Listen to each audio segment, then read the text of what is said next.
If I woke up tomorrow and I had to do the Amazon influencer program again from scratch in 2026, no videos, no data, no commissions yet, this is exactly what I would do differently in order to get profitable faster. And some of these might surprise you. So just to give you a little bit of context, my name is Craig. I've been a member of the Amazon influencer program for about 1.5 years now. And throughout that time, I've made every mistake imaginable. I've wasted time. I've reviewed the wrong products. I've focused on the wrong metrics. But because of that, I have a playbook of how exactly what I would do moving forward.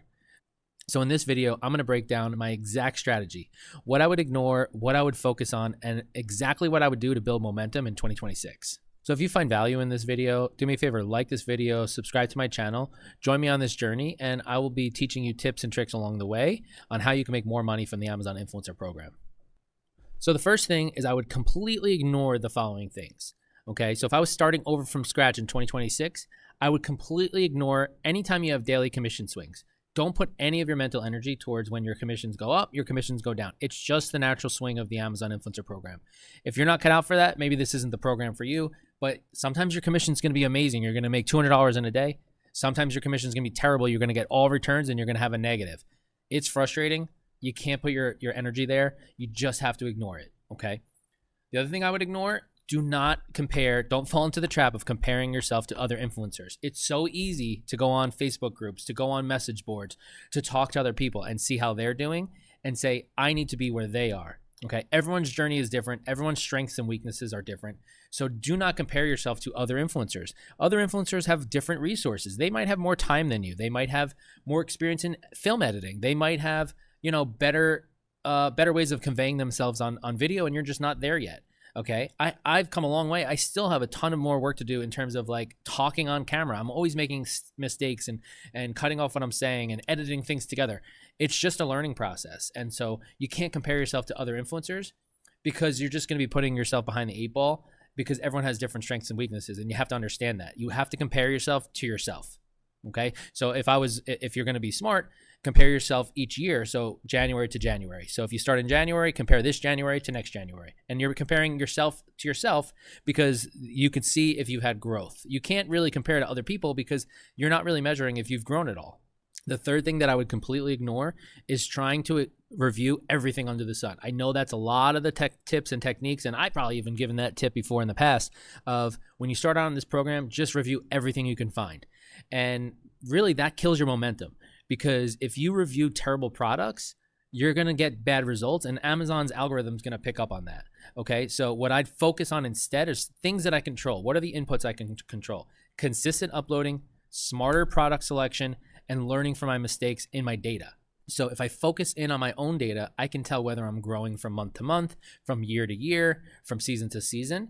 And so that's going to allow me to build on the things that I'm doing well and to improve on the things that I'm not doing well at all. And so if you're focusing on those things, you're going to build momentum in 2026, and that's going to lead to higher commissions each and every month. If I had my first 30 days back, the second thing that I would do is I would pick one category that I think I'm an expert at, or at least I have expertise in, and I would stay there. I wouldn't pick 10 categories. I wouldn't pick education and outdoor furniture and, cleaning supplies and all these different products. I would pick one clear category. Maybe that's physical fitness. And then I would just stay there. I would review products in that category. Okay, because Amazon will reward your consistency and your relevance. Okay, when your videos cluster around similar themes and ideas and products, they tend to perform better together. So secondly, I'd aim for volume with intention, not perfection. So what does that look like? That looks like I would rather you make 20 videos that are really good than 5 videos that are what you would consider perfect. You don't have to chase perfection in this Amazon influencer program. It's just not something that people are after. In fact, if your videos are imperfect to an extent, people actually respond better to that and they're more likely to convert into sales. Okay, so you don't have to be perfect. You can leave some mistakes in your video. Should you edit? Yeah, I mean, if you want to, edit some of the things out. But if you misspeak or if you say something that's a little bit, stumbling on your words a little bit, that's okay. And sometimes leaving mistakes in makes you more human, and then more people, you'll convert to more sales. So the third thing I would do is if I was starting all over again in 2026, is I would immediately use some of these tools and extensions for Chrome. I kind of held off when I first started off on the program using things like Oink and Viral View, because I felt like they were expensive and I didn't really have the budget for it. And I was just starting off, but I didn't realize the value that they brought and how much value they would bring to my program and how much they would help my commissions grow. So if I had to do it again, I would, without a hesitation, I would buy my yearly subscription to Oink immediately and start using all the features that it has to offer. And yes, your account is young and you don't have a ton of videos, but as you grow, the more you're going to be able to use Oink. So getting access to those pro tools right away is so important because number one, with few videos, it's going to allow you to actually see how those tools work with a very tangible amount of videos. And then as you scale, the tool is going to just take over and do all the work for you. So I would start with Oink, and then as you grow, if you're trying to look and do some more product research, I would expand, and maybe by the end of the 30 days, I would sign up for Viral Review and do the pro version of Viral Review as well, because that is second to none for product research and selecting things to buy in order to review. The fourth thing that I would do if I was starting over from scratch is I would use my data much earlier than what I did. In the beginning, I never really looked at the data that Amazon was giving me. So what I would do is I would download my CSV regularly. You can go to Amazon and download your reports month by month or week by week, whatever time period you want. And I would look for things. I would look for patterns. What are the things that are working for me? What are the categories that are converting? What kind of videos are converting? Horizontal ones or vertical ones? And then I would double down on the things that I find that are working. If outdoor furniture seems to be successful for me, great. I'm going to do more products with outdoor furniture. If technology seems to be something that really people are converting and buying on, I'm going to do some more products with technology. All right. Maybe sports equipment is, pickleballs. Those videos aren't converting. Okay, great. I'm not going to do pickleball videos. So I would analyze my data on a more consistent basis. Now, I've started doing that recently, but I've been a member for almost a year and a half now. So I would do that within the first few months. That would really dial in where I want to go and how I want to move forward so I can continue progressing and building that momentum that's going to turn into more commissions. Thing that I wish I knew when I first started out this program, and this is the part that changes everything, is your mindset shift.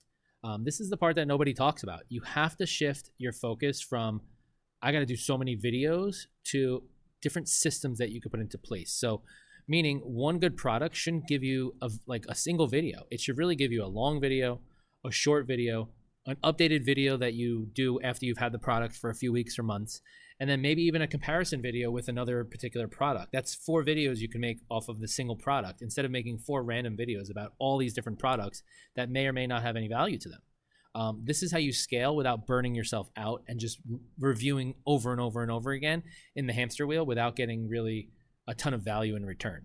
The 6th thing I would do differently is I would completely change my mindset emotionally. Okay, so what does that mean? Amazon rewards you for your consistency over time.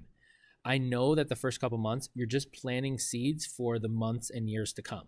And so your momentum is going to compound quietly over the first several weeks, over the first several months. You can't put the cart before the horse.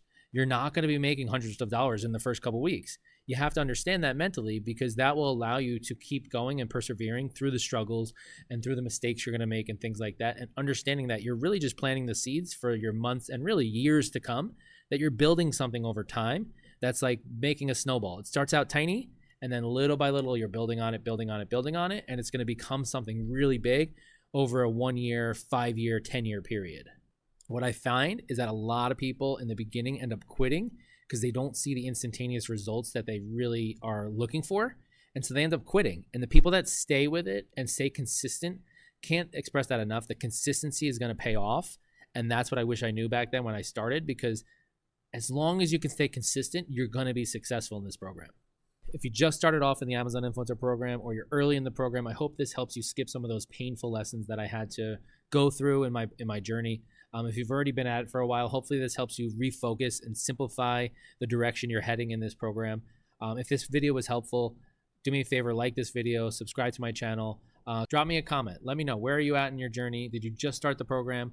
Are you a few months in? Are you 10 years deep and you already know all this stuff? Stay tuned for more videos. I got a lot more content coming out, and I hope you have a great day.